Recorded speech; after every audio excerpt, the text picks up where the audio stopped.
आज हम बात करेंगे थ्योरी कंस्ट्रक्शन इन सोशियोलॉजी, समाजशास्त्र में सिद्धांत निर्माण की प्रक्रिया। एक महत्वपूर्ण टॉपिक है रिसर्च का, क्योंकि हम ये जानते हैं रिसर्च का अंतिम रूप से उद्देश्य हमारा सिद्धांत निर्माण करना है, एक सामान्यीकरण करना है, एक ऐसा समाजशास्त्रीय विश्लेषण करना है जिसके आधार पर हम सिद्धांतों का निर्माण कर सकें और उसके पश्चात उसके आधार पर समाज को समझने का प्रयास करें। सिद्धांत निर्माण की प्रक्रिया को समझने के लिए हम साधारण रूप से कुछ बातें करते हैं। खासकर इस बात को करें इससे पहले आपको जिक्र कर दें कि इस पर्टिकुलर टॉपिक के बारे में आप गुडेनहार्ट की पुस्तक मेथोडोलॉजी की पढ़ सकते हैं, उसका अवलोकन कर सकते हैं। Methodology and field work Srivastava की बुक है। रिसर्च मेथोडोलॉजी ये एक सी.आर. कोठारी की पुस्तक है, इसका अवलोकन कर सकते हैं। इसके साथ ही साथ the structure of sociological theory Jonathan Turner का अवलोकन कर सकते हैं। इस तरह से समाजशास्त्र के जब हम इस टॉपिक की बात करते हैं तो हम सामान्य रूप से एक देखते हैं कि जिस समय से आदमी ने पढ़ना लिखना शुरू किया, उसने व्यवहार करना शुरू किया, तो उसने अनेक अक्षरों को शब्दों का रूप देना शुरू किया, उचित क्रम में जोड़ने का प्रयास किया और शब्दों को उचित क्रम में जोड़ के एक सेंटेंस बनाने का प्रयास किया। सेंटेंस को उचित क्रम में जोड़ के एक पैराग्राफ बनाया और पैराग्राफ को जोड़ के एक चैप्टर का निर्माण किया। व्यक्ति ये प्रयास निरंतर करता रहा, अर्थात निरंतर वो बुक्स का निर्माण करा, क्योंकि उसको पता था कि जो कुछ उसके पास है वो आने वाली पीढ़ियों को कैसे दिया जाए। उसके लिए उसको लिपिबद्ध करना, इसके लिए उसने शब्द बनाए और वो शब्दों का निर्माण ऐसे नहीं कि आज ही बन रहा है कल बना रहा है, वो निरंतर ऐसा करता रहता है जो उनको उचित क्रम में जोड़ता है। वो शब्द जिस रूप में वो समझता है उसी रूप में दूसरे की समझ में आना चाहिए, अर्थात पूरे समाज की, पूरे देश की, पूरे संसार के लोग की समझ में आना चाहिए। निरंतर उसका यही प्रयास रहता है कि अक्षरों को जोड़ के शब्द बनाए, शब्दों को जोड़ के सेंटेंस बनाए, सेंटेंस को जोड़ के पैराग्राफ बनाए और पैराग्राफ को जोड़ के वो निरंतर चैप्टर का निर्माण करें और उसके बाद पश्चात वो एक बुक का निर्माण करें। सिद्धांत निर्माण भी एक बुक के रूप में समझा जा सकता है। हम इसको दूसरे रूप में समझने का प्रयास करें, जैसे एक मिस्त्री ईंटों को उचित क्रम में जोड़ के एक वॉल का निर्माण करता है, वॉल को उचित क्रम में जोड़ के एक रूम का निर्माण करता है, बिल्डिंग का निर्माण करता है। उसका उद्देश्य है एक बिल्डिंग का निर्माण करना, लेकिन उससे पहले वो एक इकाई ईंट को उचित क्रम में जोड़ता है। इसी तरह रिसर्चर भी फैक्ट को उचित क्रम में जोड़कर एक तरह से कंसेप्ट का निर्माण करता है, कंसेप्ट को उचित क्रम में जोड़ के एक तरह से स्टेटमेंट बनाता है, स्टेटमेंट को उचित क्रम में जोड़ के एक फॉर्मेट बनाता है, थ्योरी का फॉर्मेट बनाता है। इस तरह से निरंतर व्यक्ति का, एक रिसर्चर का उद्देश्य रहता है कि सिद्धांत का निर्माण करें। तो सबसे पहले हम ये समझने का प्रयास करें फैक्ट क्या है, तथ्य क्या है। तथ्य एक तरह से देखा जाए, अगर हमको साधारण रूप से समझने का प्रयास करें, तथ्य को हमने कहा, तथ्य को एक शब्द कह सकते हैं, एक अक्षर कह सकते हैं, क्योंकि हम उस शब्द को जिस रूप में हम समझ रहे हैं दूसरा भी उसी रूप में समझे। अगर दूसरे के समझ में वो उस रूप में नहीं आया, चेंज रूप में आया, तो हम उसको शब्द नहीं कहेंगे, क्योंकि वो शब्द का निर्माण ही इसलिए किया गया है कि दूसरे की समझ में उसी रूप में आए। इसी तरह से फैक्ट क्या है, जो कुछ हमको जिस रूप में दिखाई दे रहा है, संसार के प्रत्येक व्यक्ति को वो उसी रूप में दिखाई देगा। पंखा, कुर्सी, मेज, यानी जितने भी हमारी आंखों से जिस रूप में दिखाई दे रहे हैं वो सभी फैक्ट हैं। यानी कुर्सी, हमको कुर्सी दिखाई दे रही, दूसरे को भी कुर्सी दिखाई दे रही। अमेरिका हो या अफ्रीका, ऑस्ट्रेलिया हो या अमेरिका, मतलब हमको सब जगह वो उसी रूप में दिखाई पड़ रही है। अगर उसमें अंतर है तो वो फैक्ट नहीं है। तो फैक्ट वह है जो सबको जिस रूप में है उसी रूप में दिखाई पड़ा है। लेकिन हम चूंकि समाजशास्त्र के स्टूडेंट हैं, सोशल साइंस के स्टूडेंट हैं, इसलिए हमको सोशल फैक्ट की बात करनी है। सोशल फैक्ट और फैक्ट में थोड़ा सा डिफरेंस, जिसको सोसाइटी मानती है वो सोशल फैक्ट है। वैसे कुछ समाजशास्त्रियों की बातों के आधार पर देखें, एक अनुभव सिद्ध सत्यापनीय अवलोकन ही तथ्य है, जिसको लगातार आदमी, मनुष्य, रिसर्चर अनुभव करता है, सत्य मानता है, उसका अवलोकन किया जा सकता है, वो फैक्ट, ऐसा गुड हट कहते हैं। ऐसी घटना या वस्तु से होता है जिसका स्वरूप पर्याप्त, निश्चित और स्पष्ट होता है, जिसकी सत्यता और निश्चितता के बारे में कोई फर्क नहीं पड़ता, यानी उसकी निश्चितता के बारे में कोई फर्क नहीं पड़ता। तथ्य एक तरह से स्वयं में एक अमूर्तीकरण होता है, ये थॉमस साहब कहते हैं। ये एक तरह का अमूर्तीकरण है, क्योंकि हमने सोशल फैक्ट की बात कही।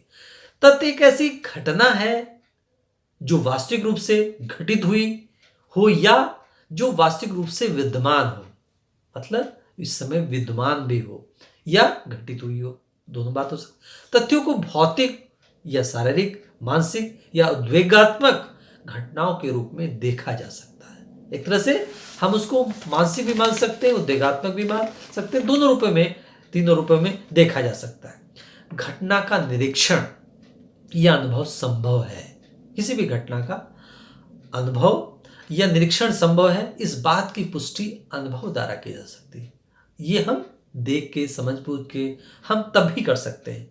घटना को दुनिया में सच कहकर स्वीकार किया जा सकता है, मतलब जिस रूप में है वो हम कह के, समझ के, दूसरे लोगों से बातचीत करके उसको स्वीकार कर सकते हैं। इसके बारे में सबका समान मत होता है। जैसे कि मैंने कहा, इसमें अंतर नहीं होना चाहिए।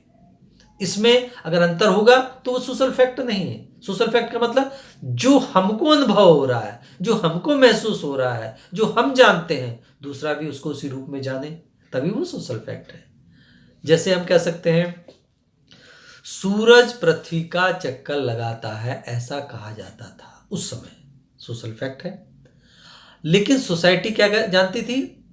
यही बात जानती थी। लेकिन वास्तविकता क्या थी? पृथ्वी सूरज का चक्कर लगाती है। लेकिन सोसाइटी जिसको अनुभव नहीं कर सकती, जिसको जान नहीं सकती, वो सोशल फैक्ट नहीं है। सोशल फैक्ट और फैक्ट में यहां डिफरेंस दिखाई पड़ता है। तो यानी सबका समान मत होना चाहिए सोशल फैक्ट में।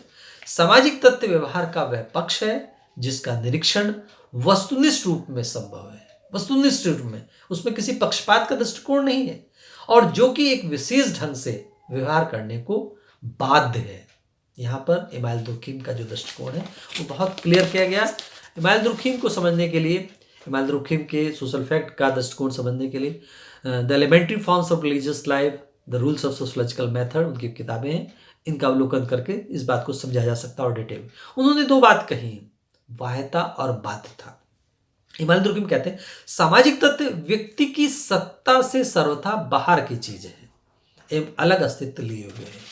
यानी किसी एक व्यक्ति की सोच नहीं है, बल्कि वो समाज की सोच है। समाज जो सोचता है, समाजशास्त्र में जब सामाजिक तथ्य की बात करते हैं तो अपने मन की धारणाओं से जब उसे दूर रखते हैं तो उसे बाह्यता के नाम से पुकारते हैं। मैंने जैसे कहा, एक व्यक्ति की सोच को हम सामाजिक तथ्य नहीं कह सकते, वो उसकी सोच से दूर है, सोच से कोसों दूर है, वो समाज की सोच है।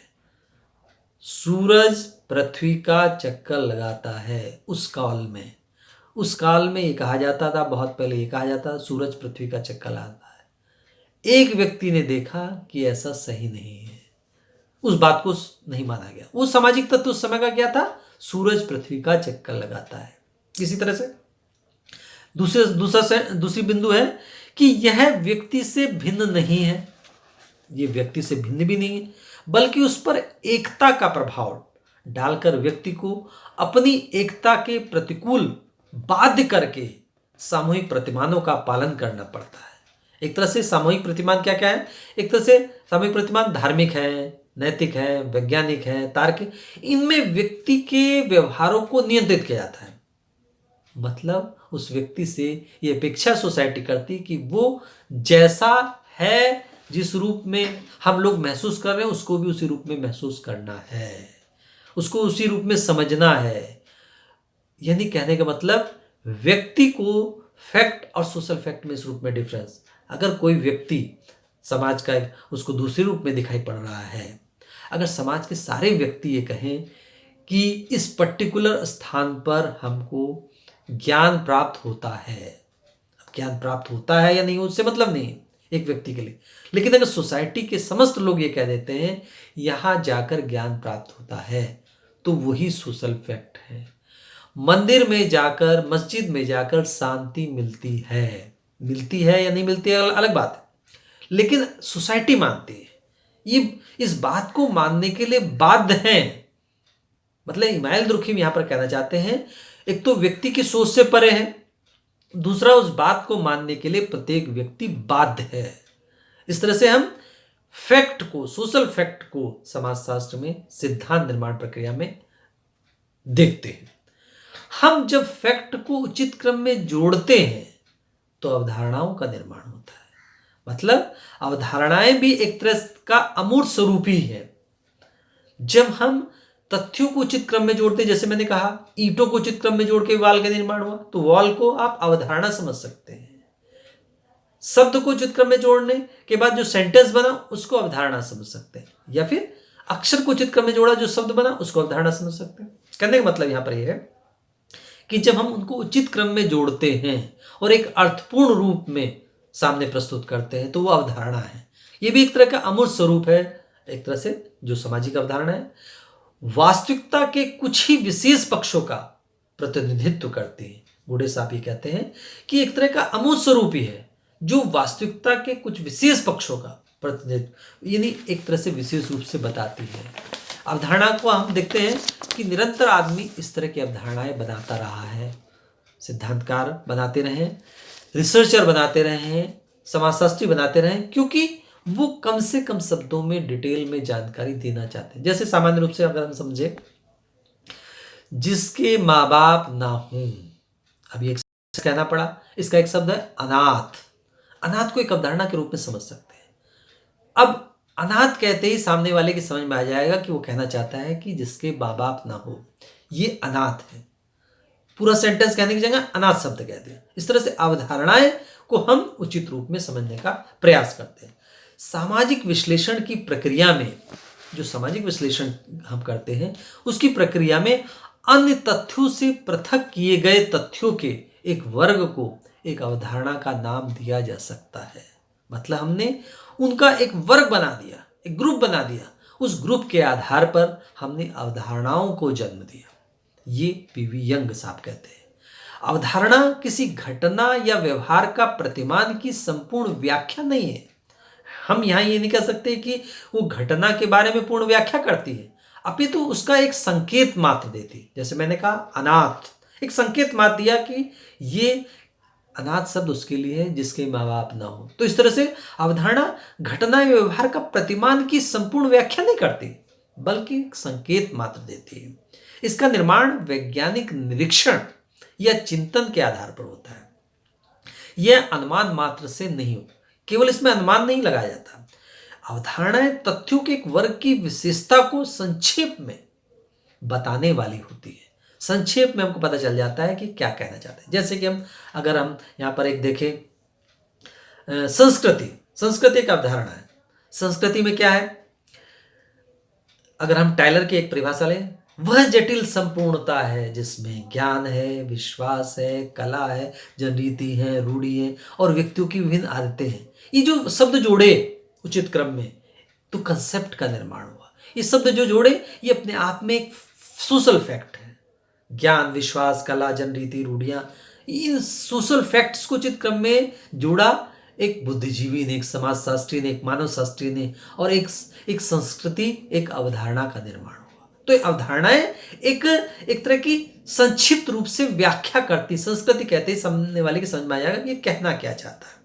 यह इस तरह से समस्त यथार्थ में से आवश्यकता अनुसार जितने अंश को हम अलग करके समझते हैं, जो समस्त यथार्थ है उसमें से अगर कुछ अंश को निकाल के अगर अलग से हम समझते हैं तो उसको हम कंसेप्ट कहते हैं, अवधारणा कहते हैं। अवधारणाएं वह प्रतीक या शब्द है जिसके द्वारा किसी यथार्थ का बोध होता है। जैसे हमने बात किया संस्कृति की, संघर्ष की, समुदाय की, इस तरह से जितने भी कंसेप्ट हैं उन सारे कंसेप्ट को इस आधार पर हम समझ सकते हैं। अवधारणाओं की रचना हम परिभाषा द्वारा करते हैं, हम परिभाषा करते हैं, जैसे कि मैंने संस्कृति की परिभाषा दी। इस तरह से अनेक जो अवधारणाएं बनाते हैं उनको परिभाषित करते हैं, क्योंकि हमने कहा उचित क्रम में जोड़ के हम उसको एक्सप्लेन करते हैं कि ये इसकी अवधारणा है। प्रत्येक व्यक्ति अवधारणाओं से उसी यथार्थ को समझते हैं जिसे अवधारणा द्वारा प्रदर्शित किया जाता है। मतलब उसमें कंफ्यूजन नहीं होना चाहिए।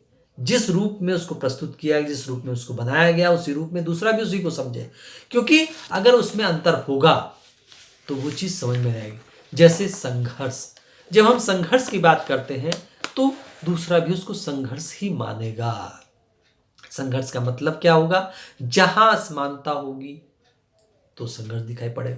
यानी संघर्ष हमको जो दिखाई पड़ता है, संघर्ष को जो परिभाषित किया गया है, तो वो संघर्ष को जिस रूप में परिभाषित किया है दूसरा भी उसको उसी रूप में समझेगा। अवधारणाओं से समान अर्थ का बोध होता है, उसमें किसी तरह का कोई डिफरेंस नहीं है। अगर वो डिफरेंस होगा तो वो अवधारणा नहीं होगी। वैज्ञानिक समुदाय का प्रत्येक सदस्य एक अवधारणा का एक ही अर्थ लगाता है, अलग अर्थ नहीं लगाता। अवधारणाओं द्वारा यथार्थ को वर्गीकृत किया जाता है। जो यथार्थ होता है उसको अलग अलग वर्गों में बांट लिया जाता है, और वर्गों के बारे में विश्लेषण, जब वर्गों के बारे में बांट लेते हैं तो उससे विश्लेषण में मदद मिलती है, उससे विश्लेषण करना आसान होता है। यथार्थ का अमूर्त रूप अवधारणा द्वारा प्रकट होता है। इस तरह से हम कह सकते हैं कि अवधारणा को हम दो रूपों में समझ सकते हैं, एक तो वास्तविक अवधारणा है और एक अवास्तविक अवधारणा, अर्थात referent concept, non referent concept. ये वास्तविक अवधारणाएं क्या होती हैं? वास्तविक अवधारणाएं वे अवधारणाएं होती हैं जो ठोस, वास्तविक एवं तथ्यगत घटनाओं का बोध कराती हैं, जो ठोस होती हैं, जिनको हम महसूस कर सकते हैं, समझ सकते हैं, और तथ्यगत होती हैं। इन घटनाओं का बोध होता है अर्थात घटनाओं का अवलोकन किया जा सकता है, जैसे संघर्ष, अपराध, संस्कृति। हम उनको वास्तविक अवधारणाएं कह सकते हैं। अवास्तविक अवधारणाएं क्या होती है?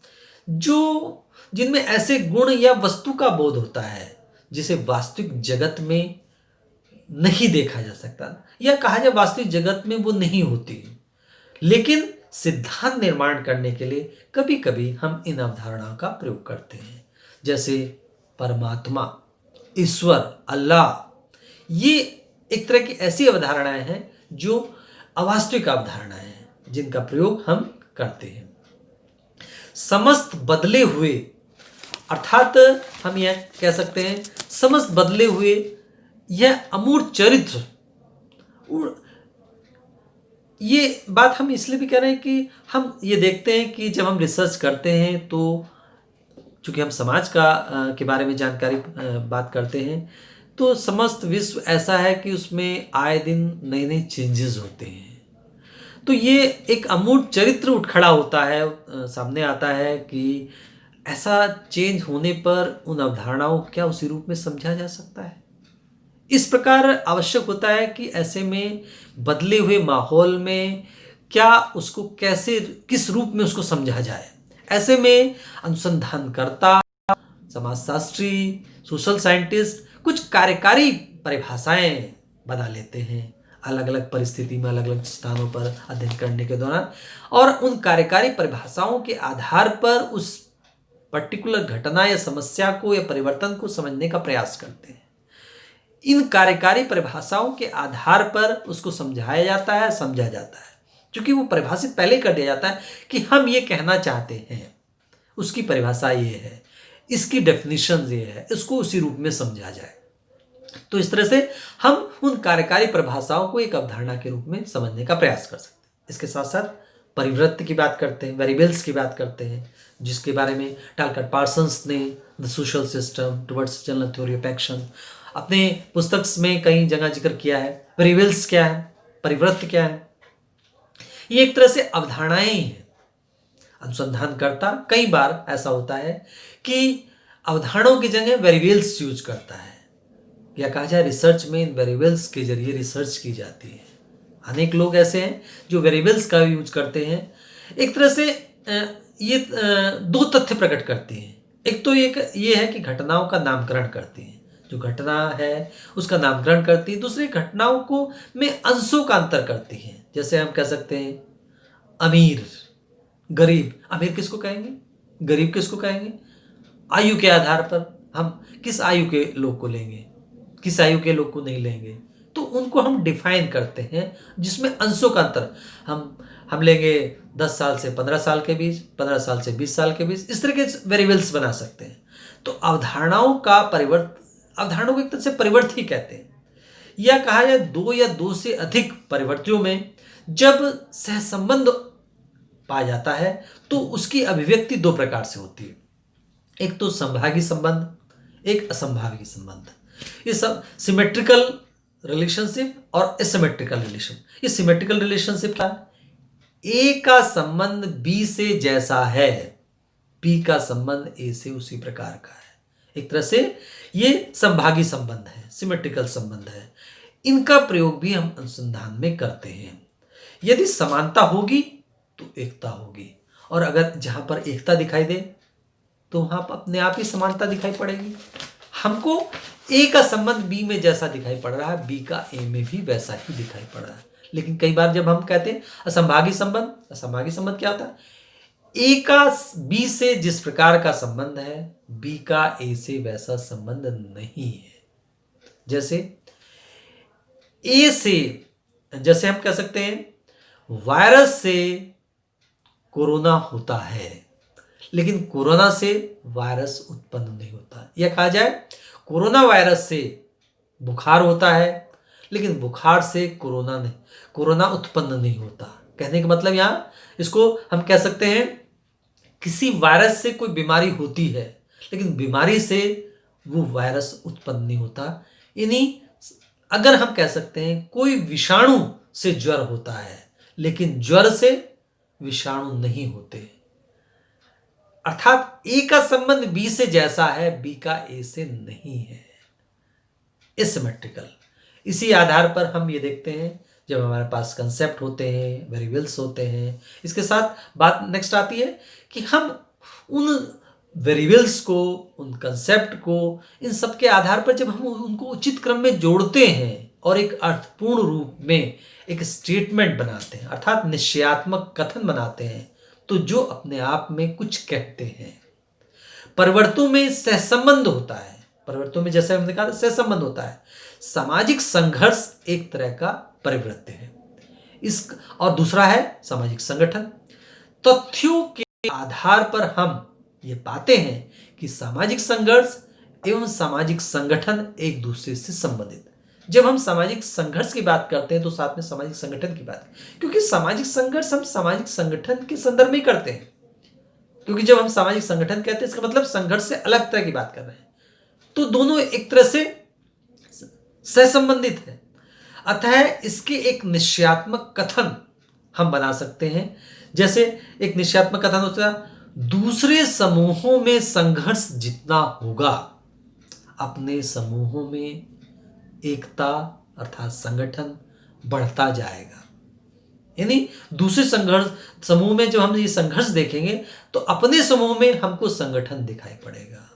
इसी तरह से हम ये देखते हैं शहरी केंद्र से जितना निकट होते जाएंगे, केंद्र के जितना निकट होते जाएंगे, अपराध उतना ही ज्यादा बढ़ता जाएगा।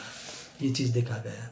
इस तरह से व्यक्तियों में सामूहिक दबाव से जितना युक्त होगा, एक तरह से जो भी कोई व्यक्ति होगा, जितना ज्यादा उसके ऊपर ज्वाइंट फैमिली का दबाव होगा, उतना ही उसका जीवन एक तरह से अच्छा रहेगा। यानी दबाव जितना अधिक युक्त होगा, लेकिन सामूहिक दबाव से जितना मुक्त होगा, उतना ही वो विचलनकारी व्यवहार करेगा। मतलब कहने का, कोई व्यक्ति पे जितना ज्यादा ज्वाइंट फैमिली का दबाव, जितना ज्यादा ज्वाइंट फैमिली से युक्त होगा, एक ज्वाइंट फैमिली से जुड़ा होगा, उतना ही ज्यादा वो एक तरह से सही व्यवहार करेगा। और जितना ज्यादा मुक्त होगा, उतना ज्यादा वो विचलनकारी व्यवहार करेगा। इस तरह से सेंटेंस हम बनाते हैं, निश्चयात्मक कथन बनाते हैं। उसके आधार पर हमको एक बेस मिलता है सिद्धांत निर्माण में। अब बात आती है फॉर्मेट। थ्योरी के फॉर्मेट, सिद्धांत के आकार। सिद्धांत एक तरह की मानसिक क्रिया है। सिद्धांत को व्यवस्थित रूप से संगठन उसे आकार देना होता है। सुक्तिमय, इसको हम सिद्धांत को हम दो रूपों में समझ सकते हैं, एक तरह से सुक्तिमय आकार और कार्यकारण आकार। सुक्तिमय आकार क्या है? अत्यंत सूक्ष्म एवं अमूर्त अवधारणाओं पर आधारित होता है। जो सुक्तिमय आकार होता है सूक्ष्म और अमूर्त अवधारणाओं पर आधारित होता है। हम इसमें अवधारणाओं की एक चेन बना देते हैं, एक श्रृंखला बना देते हैं और अत्यंत व्यापक अवधारणाओं को ऊपर रखते हैं और उसके आधार पर हम ये प्रमाणित करते हैं, आगे प्रमाणित करते जाते हैं। उस आधार पर यह एक तरह की तार्किक व्यवस्था है और अधिक सामान्य निष्कर्षों से हम सामान्य निष्कर्षों की तरफ निकल जाते हैं। ये सभी निष्कर्षों में तर्कसंगत विधि से सूत्रबद्ध किए जाते हैं। इस तरह से हम कह सकते हैं कि ये सुक्तिमय आकार है। लेकिन एक दूसरा फॉर्मेट क्या है? सामाजिक, जिसको हम कार्यकारण फॉर्मेट कह सकते हैं। सामाजिक विज्ञानों में कार्यकारण के आधार पर सिद्धांत बनाना बहुत थोड़ा सा मुश्किल काम है, क्योंकि सामाजिक घटनाओं के विषय में कार्यकारण बहुत स्पष्ट नहीं होता। हम जरूर कहते हैं ये इसका कारण है, लेकिन जरूरी नहीं हर जगह वही उसका कारण हो। परिस्थिति बदली तो कारण बदल गया। ऐसे में कार्यकारण के आधार पर सामाजिक विज्ञानों में, सोशल साइंस में थ्योरीज का डेवलपमेंट, थ्योरी का फॉर्मेट प्रयोग कम किया जाता है। लेकिन समाज वैज्ञानिक अपनी आवश्यकता के अनुसार कार्यकारण को परिभाषित कर लेते हैं और उसके आधार पर, कार्यकारण के आधार पर भी सिद्धांतों का निर्माण होता है। इस तरह से सिद्धांतों का निर्माण समाज विज्ञानों में किया जा सकता है। जैसा कि रिसर्च में अंतिम रूप से हम एक रिपोर्ट तैयार करते हैं, एक सेंटेंस के आधार पर, निश्चयात्मक कथन के आधार पर, फैक्ट के आधार पर, कंसेप्ट के आधार पर, वेरिएबल्स के आधार पर, और अंतिम रूप से हम उनको व्यवस्थित क्रम में जोड़ के, चाहे वो सुक्तिमय आकार के आधार पर बनाएं या फिर हम एक तरह से कार्यकारण के आधार पर बनाएं। हालांकि टर्नर ने कई तरह के फॉर्मेट का जिक्र किया, यहाँ हमने दो फॉर्मेट का जिक्र किया जिसके आधार पर सिद्धांतों का निर्माण किया जा सकता है। आगे फिर बात करेंगे।